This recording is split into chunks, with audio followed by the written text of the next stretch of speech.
Sometimes when you're shopping, there's so much stuff to see, you can't really see it all. But we've got a really cool hidden gem here. I'd like to show it to you. It hides up here on this pole. Check out this new speedometer here.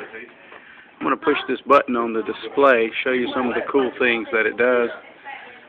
It can be set to have all different types of colors in any color combination that you'd like. You can separate the dials from each other, the needles from each other, and see if you can look down in here.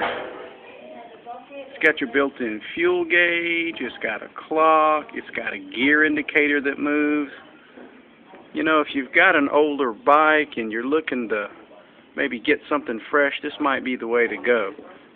Maybe you can't afford to get a new bike this year, but you can certainly spruce up the one you've got. Might want to take a look at this. We've got it hidden on the back of a pole, guys. Come in the store and see if you can find it.